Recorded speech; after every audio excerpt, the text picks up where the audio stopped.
आज हम गणित कक्षा 7 की अभ्यासकार पुस्तिका में इकाई 1 परिमेय संख्याएं के प्रश्नों को हल करेंगे।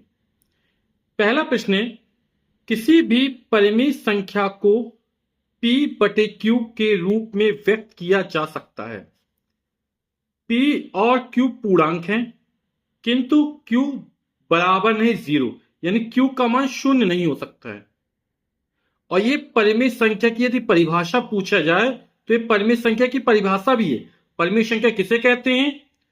तो ऐसी संख्या जिसे p बटे q के रूप में व्यक्त किया जा सकता है, जिसमें p और q पूर्णांक है लेकिन q का मान शून्य नहीं होना चाहिए। परिमेय संख्या के संबंध में निम्न कथन दिए गए हैं, उनके आगे शत असत अंकित कीजिए। तो p व q पूर्णांक संख्या है, तो इस परिभाषा में है ना, p और q कैसे पूर्णांक संख्या है, तो ये हमारा कथन कैसा हो जाएगा? शत हो जाएगा। तो ये कथन हमारा शत हो गया। फिर अगला है, p का मान शून्य हो सकता है। तो पूर्णांक शून्य भी हो सकता है, धनात्मक भी हो सकते हैं, ऋणात्मक भी हो सकते हैं। पूर्णांक कितने प्रकार के होते हैं? 3 प्रकार के। हम अंश की चर्चा कर रहे हैं, स्मॉल p के मान की, है ना। तो p का मान शून्य, धनात्मक या ऋणात्मक कोई भी पूर्णांक हो सकता है। तो p का मान शून्य हो सकता है, ये कथन कैसा हो जाएगा? शत हो जाएगा। फिर क्या है, q का मान शून्य हो सकता है। परिभाषा के अनुसार q का मान कभी भी शून्य नहीं हो सकता है। हर की संख्या कभी भी शून्य नहीं हो सकती है। और बोला शून्य हो सकता है, तो ये कथन हमारा क्या हो जाएगा? आप लोग समझ गए ना, अशक्त हो जाएगा। फिर क्या, p बटे q को संख्या रेखा पर प्रदर्शित किया जा सकता है। बिल्कुल प्रदर्शित किया जा सकता है, चाहे प्राकृतिक संख्या हो, पूर्ण संख्या हो, पूर्णांक हो या परिमेय संख्या हो, इन सभी को संख्या रेखा पर प्रदर्शित किया जा सकता है। तो एक कथन कैसा हो जाएगा? हमारा शब्द कथन हो जाएगा। फिर अगला है, शून्य एक परिमेय संख्या नहीं है। शून्य हमारी कैसी है? परिमेय संख्या है। क्यों परिमेय संख्या किसे कहते हैं? वे संख्या जिसे p बटे q के रूप में लिखा जा सकते हैं। तो 0 में किसी भी संख्या का भाग कर दो, 0 रहेगा। 0 बटे 1 लिख दो, चाहे 0 बटे 2 लिख दो, मान कितना होता है? 0 ही होता है। तो p बटे q के रूप में लिखा, और q का मान कैसा है? 0 नहीं है। तो शून्य एक परिमेय संख्या नहीं है। तो ये कथन कैसा? गलत हो जाएगा, क्योंकि शून्य हमारी कैसी है? परिमेय संख्या है। तो ये वाला जो कथन है वो कैसा हो जाएगा? असत्य हो जाएगा। आप लोग ऐसे भी समझ सकते हैं, जैसे 1 2 3 4 5, है ना, से लेकर कहां तक? अनंत तक। ये समय कैसी प्राकृतिक संख्या है, जिसको गिनती संख्या भी कहते हैं, है ना। तो सबसे छोटी प्राकृतिक संख्या 1 होती है, और सबसे बड़ी संख्या क्या होती है? अनंत तक जाती है, यानी कोई सबसे बड़ी प्राकृतिक संख्या नहीं है। ठीक है। अब यदि इन प्राकृतिक संख्याओं में, प्राकृतिक संख्या है, 0 को शामिल कर लिया जाए, तो 0 और प्राकृतिक संख्या मिलकर क्या बन जाती है? पूर्ण संख्या हो जाती है। और जो हमारे पूर्णांक होते हैं, पूर्णांक में धन प्राकृतिक संख्या आती है, 0 आता है, और ऋणात्मक संख्या होती है। यदि ऋणात्मक संख्या भी सम्मिलित कर लिया जाए तो पूर्णांक मिल जाते हैं 0, ये और ये धनात्मक संख्या मान ली, धन पूर्ण संख्या है। -1 -2 -3 -4 -5, ये सब शामिल कर लिए जाए तो ये सब क्या कहलाते हैं? पूर्णांक कहलाते हैं। पूर्णांक हमारे 3 प्रकार के होते हैं, धनात्मक पूर्णांक, शून्य और ऋणात्मक पूर्णांक। अब परिमेय संख्या आएगा। परिमेय संख्या जिसे p बटे q के रूप में लिखा जा सकती है, यानी -1 बटे 3 लिख दो, चाहे 4 बटे 5 लिख दो, चाहे 0 बटे 3 लिख दो, है ना। ये सब क्या हमारी परिमेय संख्या है। तो परिमेय संख्याओं में पूर्णांक भी शामिल है, पूर्ण संख्या भी शामिल है, प्राकृतिक संख्या, सभी संख्याएं जाएंगी, है ना। तो शून्य हमारी कैसी हो जाएगी? परिमेय संख्या हो जाएगी। फिर अगला, पूर्णांक परिमेय संख्याएं नहीं है। अभी चर्चा की पूर्णांक कैसी हैं? परिमेय संख्याएं हैं। और बोलना नहीं है तो यह कथन कैसा हो जाएगा? अशक्त हो जाएगा। फिर अगला, सभी भिन्न परिमेय संख्याएं हैं। तो भिन्न और परिमेय संख्याओं में क्या अंतर है? भिन्न हमेशा धनात्मक होती है, इसको भी अंश बटे हर के रूप में लिख सकते हैं, परिमेय संख्याओं को भी अंश बटे हर के रूप में लिख सकते हैं। लेकिन भिन्न हमेशा कैसी होती है, धनात्मक होती है ना। यहां पर कौन सी ना पूर्ण संख्या ली जाती है अंश और हर में, लेकिन परिमेय संख्याओं में पूर्णांक संख्या ली जाती है ना। लेकिन हर में q का मान 0 नहीं होना चाहिए। तो सभी भिन्न परिमेय संख्याएं हैं, तो बिल्कुल सही है। तो ये वाला कथन क्या हो जाएगा, सत्य हो जाएगा। अगला है, किन्हीं दो परिमेय संख्याओं के मध्य अनगिनत परिमेय संख्याएं होती है। तो ये कथन कैसा है, बिल्कुल सही है। जैसे 0 और 1 के बीच बहुत सारी संख्या हो जाएंगी, 1/10, 2/10, 3/10, 4/10, है ना, या 1/5, 2/5, 3/5, 1/12, 1/, तो बहुत सारी संख्या हो जाएंगी, है ना। तो कितने अनगिनत हो जाएंगी। तो किन्हीं दो परिमाण संख्याओं पे अनगिनत परिमेय संख्या होती है, तो कथन कैसा हो जाएगा, सत्य हो जाएगा। फिर अगर क्या सभी परिमेय संख्याएं पूर्णांक हैं, तो एक कथन हमारा क्या गलत हो जाएगा। सभी पूर्णांक परिमेय संख्या होती हैं, लेकिन सभी परिमेय संख्या पूर्णांक नहीं हो सकती। जैसे हमसे बोला जाए -3/7, ये क्या पूर्णांक है, तो नहीं है। -3 पूर्णांक है, 7 पूर्णांक है, लेकिन -3/7 पूर्णांक नहीं है, लेकिन ये परिमेय संख्या तो है। तो सभी परिमेय संख्या पूर्णांक, ये कथन क्या हो जाएगा हमारा, असत्य हो जाएगा। फिर अगला है, सभी परिमेय संख्याएं भिन्न हैं। तो भिन्न केवल धनात्मक संख्याओं में होता, -3/5 हमारी भिन्न नहीं है ना। 3/5 तो हमारी भिन्न है, लेकिन -3/5 भिन्न नहीं है। तो सभी परिमेय संख्या भिन्न नहीं हो सकती। तो यह कथन हमारा क्या हो जाएगा, असत्य हो जाएगा। अगला है, संख्या रेखा पर स्थित एक बिंदु अनगिनत समतुल्य परिमेय संख्या निरूपित करता है। तो यह कथन बिल्कुल सही है।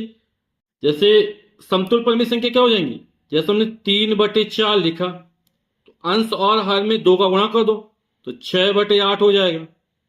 अंश और में 3 का गुणा करो, 3×3 = 9, 4×3 = 12 हो जाएगा, है ना। तो बहुत सारी समतुल्य परिमेय संख्या निरूपित कर सकता है। तो ये कथन क्या हो जाएगा हमारा, सत्य हो जाएगा। अगला, चूंकि 3/4 बड़ा है 1/2 से, बिल्कुल सही है। अतः -3/4 बड़ा है -1/2 से, तो ये गलत हो जाएगा, है ना। क्योंकि जैसे अपन संख्या रेखा खींचते हैं, 0 इस तरफ जाएंगे तो 1, 2, 3, इस तरफ जाएंगे तो -1, -2, -3, तो इस तरफ जाते हैं तब मान हमेशा बढ़ता है, ठीक है, राइट हैंड साइड की ओर जाते हैं तब। तो यहां 3 से छोटा 2, 2 से छोटा 1, 1 से छोटा 0, 0 से छोटा -1, -1 से छोटा -2, -2 से छोटा -3, है ना। तो यहां पर -3/4 क्या हो, छोटा होगा, किससे होगा, -1/2 से। और कह रहा बड़ा है, तो ये कथन क्या हो जाएगा हमारा, असत्य हो जाएगा। 0 + 1, 0 में 1 जोड़ेंगे 1 आएगा, 0 - 1 कि -1 आएगा, 0 में 1 का गुणा करेंगे 0 हो जाएगा, 0 में 1 का भाग करेंगे तो 0 आएगा। परिमेय संख्या, ये सभी परिमेय संख्या बिल्कुल सही है। तो कथन कैसा हमारा, सत्य है। अगला है, यदि a/b तथा c/d दो परिमेय संख्याएं हैं जिनके मान समान हैं, मान कैसे हैं, समान है, तो a = c तथा b = d होगा। जैसे हमने ले लिया 3/4, ठीक है, और अंश और हर में 2 का गुणा कर दिया, 3 दूनी 6/8 हो गए।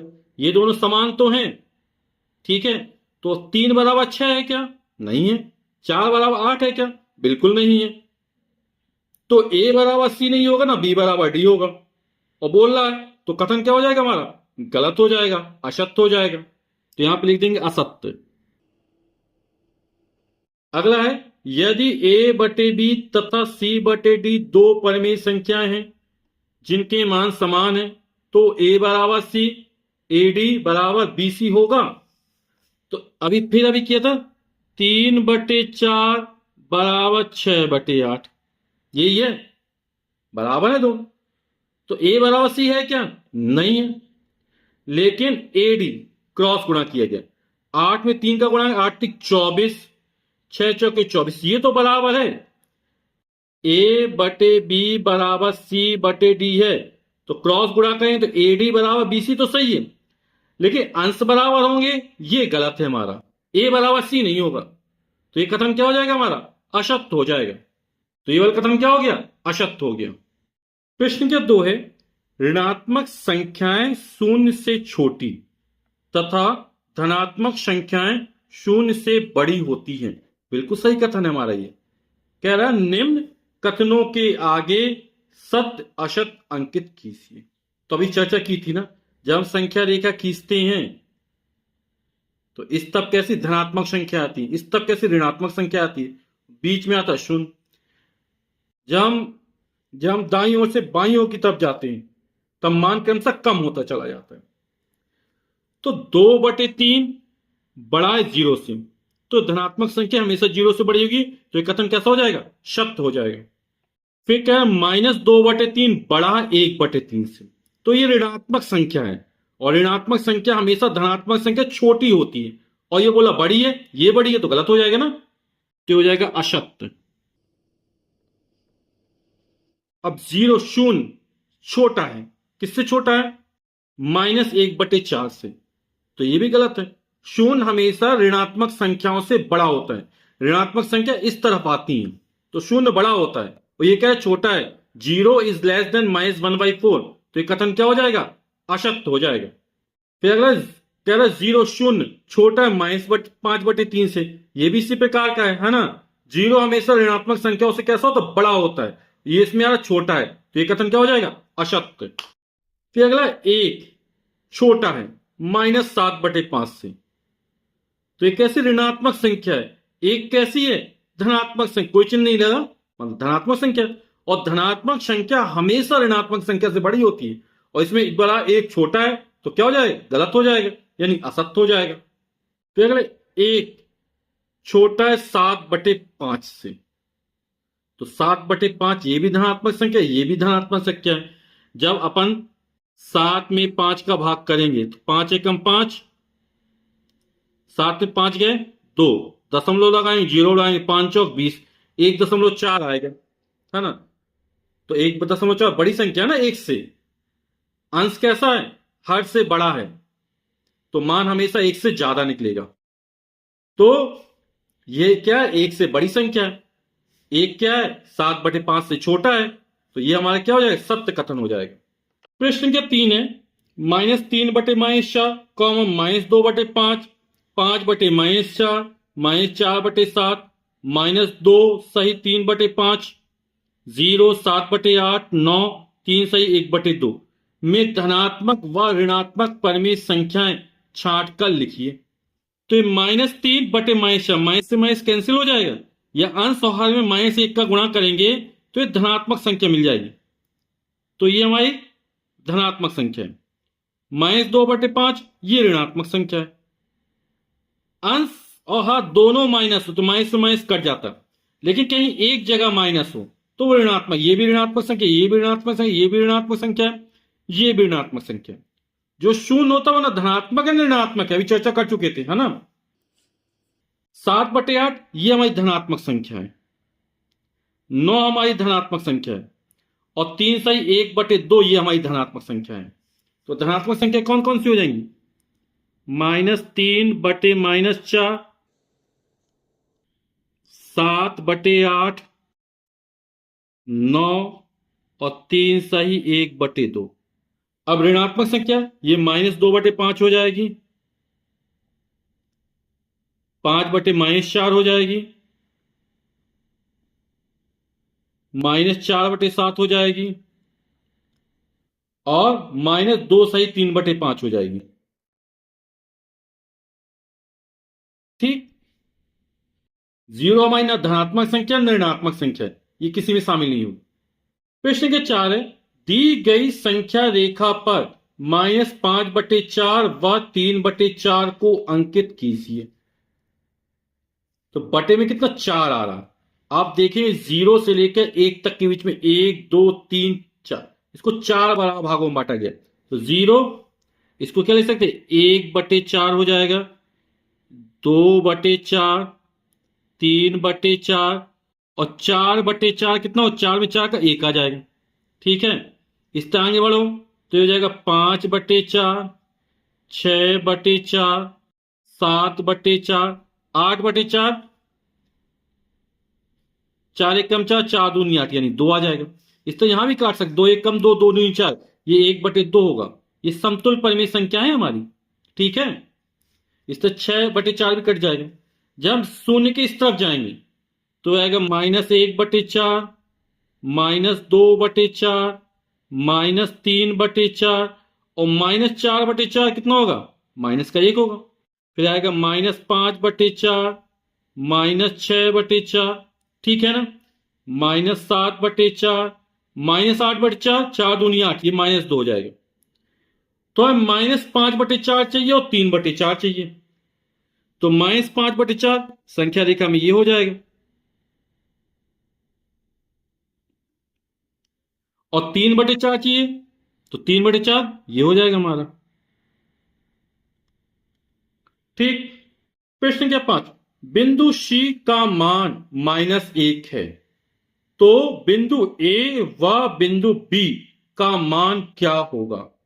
बिंदु C, यहां पर इसका मान कितना? -1 है, और यहां पर देखो 1 2 3 4 5 6 7 8 भाग है ना, तो इस तरफ जाएंगे तो होगा -1/8, -2/8, -3/8, -4/8, -5/8, -6/8, -7/8 और -8/8। 8 से 8 कैंसिल, -1 आ जाएगा। इस तरफ जाएंगे तो जीरो के इस तरफ जाएंगे तो धनात्मक संख्या आएंगी, 1/8, 2/8, 3/8, 4/8, 5/8, 6/8, 7/8, 8/8, 8 में 8 का भाग 1 आएगा, फिर आएगा 9/8, ठीक है ना। तो ये बिंदु बी कितना है? -4/8। आप इसको 4 एक कम 4, 4 दूनी 8, तो -1/2 भी मान हो सकता है, ठीक है। तो यहां पे क्या लिख देंगे? -4/8 लिख दीजिए, चाहे -1/2 लिख दीजिए। 5 और 8 ये तो कटेगा नहीं, तो यहां 5/8 ही आ जाएगा सीधे सीधे।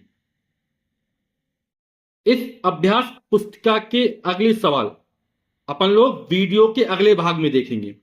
वीडियो देखने के लिए आप सभी का बहुत बहुत धन्यवाद। Thank you so much.